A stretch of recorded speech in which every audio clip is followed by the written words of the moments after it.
আপারা দ্বিতীয় শ্রেণীর কর্মকর্তা তাদেরকে আওয়ামী লীগ বানানোর চেষ্টা না করে 17-18 সাল থেকে প্রকল্পে যারা কর্মকর্তা ছিলেন, পিডি ডেপুটি পিডি যারা ছিলেন, তাদেরকে তদন্ত করেন। 5,000 টাকা করে মহিলাদেরকে ক্যাশ টাকা দিচ্ছে। তাহলে দেখেন আমলাদের লুটপাটের বুদ্ধিটা দেখেন। আপনারা জানেন যে তথ্য আপারা বাংলাদেশে একটা প্রান্তিক সেবা দেয়।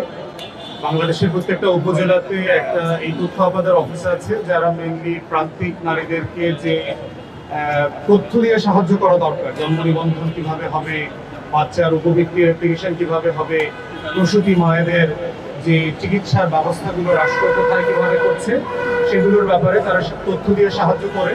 তো সেই একটা প্রজেক্টের অধীনে 2017-18 সালে এই তথ্য আপাদের প্রজেক্টটা চালু হয়। তো চালু হওয়ার পরে এটার ইনিশিয়াল প্রজেক্ট ছিল হচ্ছে 5 বছরের, কিন্তু সরকার তাদেরকে কাগজপত্রে এবং মৌখিকভাবে লিখিতভাবে তাদেরকে ওয়াদা দিয়েছে যে 5 বছর পরে এটা পার্মানেন্ট করা হবে, স্থায়ী করা হবে। তো স্থায়ী না করে যেটা করেছে সরকার, 5 বছরের পরে 1 বছর করে 2বার মেয়াদ বাড়িয়েছে। এখনো আরেক বছর মেয়াদ বাড়ানোর চেষ্টা করছে।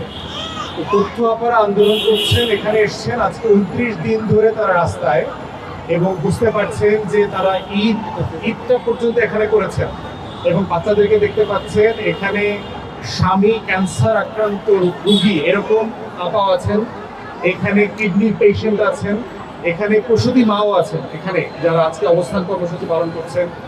এবং ওনাদের এই আন্দোলনে পুলিশ লাঠিচার্জ করেছে প্রেস ক্লাবের সামনে এবং কাকরাইল মসজিদের সামনে। তো সেই জায়গা থেকে আমরা ওনাদের কাগজপত্র এবং তথ্য ঘেটে যেটা দেখেছি যে বাংলাদেশের যে সেবাটা তারা দেয়, প্রায় 2000 নারী কর্মী, তাদেরকে টার্মিনেট করবার কোনো যৌক্তিকতা এখানে নাই। সরকার বলবার চেষ্টা করছে, বিশেষ করে আমলারা, সেটা হচ্ছে যে এটা নাকি আওয়ামী আমলের প্রজেক্ট, এবং যাদেরকে রিক্রুট করা হয়েছে তারা ছাত্রলীগ, যুবলীগ, গোপালগঞ্জ এবং হিন্দু, এই ক্যাটাগরিগুলোতে তাদেরকে ট্যাগ দেওয়া হচ্ছে। তো আমরা সরকারকে বলেছি যে আপনারা তো বিসিএস থেকে শুরু করে বিভিন্ন ক্যাটাগরিতে আপনারা লোকজনকে ভেটিং করেছেন, কারা কারা ছাত্রলীগ, যুবলীগ, কারা কারা বিশ্ববিদ্যালয়ে ভিন্ন রাজনীতি করতো, ফ্যাসিবাদের দালাল ছিল, গোপালগঞ্জের, আপনারা ভেটিং করেন। 2000 মহিলার সবাই তো আওয়ামী লীগ হইতে পারে না, এটা প্র্যাকটিক্যাল না। যদি সত্যি সত্যি হইতো তাহলে আজকে যারা এখানে আন্দোলন করছে 29 দিন থেকে, ইতিমধ্যে এদের ছবি সহ চলে আসতো পত্রিকাতে যে অমুক হচ্ছে ছাত্রলীগ, যুবলীগ, আওয়ামী লীগের অমুক পরিবারের সদস্য, তারা হলে অমুক ক্যাম্পাসে তারা ছাত্রলীগের রাজনীতি করতো। সেরকম কোনো তথ্য আসে নাই। তো সেই জায়গা থেকে আমরা বোধ করছি যে এইটা আমলাদের এই প্রজেক্টটা একটা ব্যাপক দুর্নীতি হয়েছে। এই জন্য তারা এই প্রজেক্টটাকে বাতিল করে দিয়ে যেতে চায়, যেন চালু থাকলে অডিট করার মধ্য দিয়ে ওই আওয়ামী আমলারা যারা এই প্রজেক্টের দায়িত্ব ছিল, তারা যে কোটি কোটি টাকা লুটপাট করেছে, এবং ইতিমধ্যে 2.5 কোটি থেকে 9 কোটি টাকা পর্যন্ত লুটপাটের একটা তদন্ত দুদকে চলছে, এবং এই তদন্তটা যারা না আগায় তারা এই প্রকল্পটাকে এই জন্য বাতিল করে দিতে চাচ্ছে। সরকার বলছে তার কাছে নাকি টাকা নাই। এই প্রজেক্টটা চালাইতে এই রাষ্ট্রের প্রতি বছর খরচ হবে 80 থেকে 100 কোটি টাকা, অথচ নতুন একটা প্রজেক্ট নিচ্ছে ফেজ 3-তে, সেই প্রজেক্টটার জন্য তার 5 বছরে খরচ হবে 900 কোটি টাকা।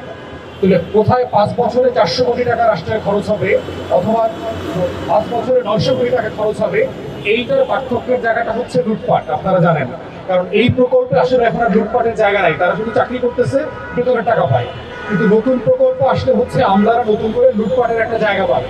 তো সেইখানে তথ্য আপারা দ্বিতীয় শ্রেণীর কর্মকর্তা তাদেরকে আওয়ামী লীগ বানানোর চেষ্টা না করে 17-18 সাল থেকে প্রকল্পে যারা কর্মকর্তা ছিলেন, পিডি ডেপুটি পিডি যারা ছিলেন, তাদেরকে তদন্ত করেন। তারা বলতে পারবে যে আসলে কত হাজার কোটি টাকা এখান থেকে লুটপাট হয়েছে। এই জন্য আমাদের বক্তব্য খুব পরিষ্কার, সরকার যে যুক্তিটা দিচ্ছে তাদেরকে স্থায়ী করবার ব্যাপারে, যে সরকারের ফান্ডে টাকা নাই, তো একই মন্ত্রণালয় একের পর এক প্রজেক্ট পাস হচ্ছে কিভাবে? সম্প্রতি আমরা দেখলাম একদিকে 5 বছর মেয়াদী আরো কয়েকটা প্রজেক্ট পাস হয়েছে। তো টাকা নাই তোলে নতুন প্রজেক্ট কেন পাস করছেন? টাকা নাই তোলে আপনি নতুন আউটসোর্সিং এর মাধ্যমে আবার নতুন রিক্রুটমেন্টের প্ল্যান কেন করছেন? টাকা নাই তোলে ফেজ 3 কেন করছেন? টাকা নাই তাহলে অন্যান্য মিনিস্ট্রিতে এবং একই মিনিস্ট্রিতে নতুন প্রকল্প কেন নিচ্ছেন? টাকা নাই অন্যান্য দাবি দেওয়ার ভিত্তিতে অনেক প্রকল্প কেন মেনে নিচ্ছেন? তাহলে এই চুক্তিগুলো খুব দুর্বল। আমি মাননীয় উপদেষ্টাকে বারবার অনুরোধ করেছি যে আপনাকে আমলারা ভুল বুঝাচ্ছে, কারণ আপনি নারীদেরকে নিয়ে কয়েক যুগ ধরে কাজ করছেন। আপনি এই নারী বান্ধব মানুষ হয়ে এই 2000 নারী কর্মীকে প্রান্তিক জনগোষ্ঠী থেকে আলাদা করবেন না। এখানে প্রয়োজনে ভেটিং করেন, গোপালগঞ্জ আওয়ামী লীগ আরো কি কি আছে সেগুলো খুঁজে বের করেন। কিন্তু এইটা করতে গিয়ে 2000 নারী কর্মীকে বেকার করে দেওয়ার কোনো যৌক্তিক জায়গা বাংলাদেশে থাকতে পারে না। বরং আপনি দুর্নীতি বন্ধ করেন, এই টাকা আপনি খুঁজে পাবেন। বাংলাদেশ রাষ্ট্রে দুর্নীতি বন্ধ করতে পারলে 80 কোটি 100 কোটি টাকা খুঁজে বের করা কোনো ডিফিকাল্ট কাজ না। তাই আমরা ওনাদের এই আন্দোলনের সাথে, ওনাদের দাবির সাথে বারবার একাত্মতা ঘোষণা করেছি। অন্তর্বর্তীকালীন সরকার যে নতুন বাংলাদেশ গড়বার দায়িত্ব নিয়েছে, একটা বৈষম্যহীন বাংলাদেশ, এই ঘটনা ঘটলে এখানে বৈষম্যহীন হবে না, বরং বৈষম্যময় বাংলাদেশ হবে। তো সেই জায়গাতে আমাদের দাবি হচ্ছে অন্তর্বর্তীকালীন সরকারের প্রধান উপদেষ্টা এবং মাননীয় যে মন্ত্রী আছেন, আপনারা দয়া করে বিষয়টাকে রিভাইজ করেন, ইমিডিয়েটলি নেগোশিয়েট করেন, আমাদের সাথে বসেন এবং এটার সমস্যার সমাধান করেন। সমস্যার সমাধান না করে এখন আমলারা নতুন বুদ্ধি দিয়েছে। কালকে তারা সারা বাংলাদেশ থেকে কয়েকশো তথ্য আপা, সহকারী তথ্য আপা এবং উদ্যোক্তা নামে একটা নারী সমাবেশ করবে। তারা বোঝানোর চেষ্টা করতেছে যে বাংলাদেশে এই যারা আন্দোলন করতেছে এই সংখ্যাটা আসলে খুব কম, অধিকাংশ নারী তথ্য আপারা আন্দোলন করছে না। এবং এই তথ্য আপাদেরকে আনার জন্য তারা আপনার 5000 টাকা করে মহিলাদেরকে ক্যাশ টাকা দিচ্ছে। তাহলে দেখেন আমলাদের লুটপাটের বুদ্ধিটা দেখেন, যে এদেরকে এখন শায়েস্তা করবে, তাদেরকে কাজে ব্যাক করার জন্য হুমকি দেওয়া হচ্ছে, তাহলে পুলিশ দিয়ে মামলা দিবে তারা বলছে।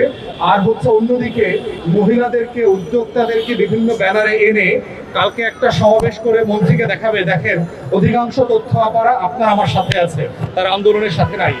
এই আওয়ামী আমলাগিরি আমরা গত 16 বছর দেখেছি, এটা রাষ্ট্রকে আগায় না, রাষ্ট্রকে পিছায়া দেয়।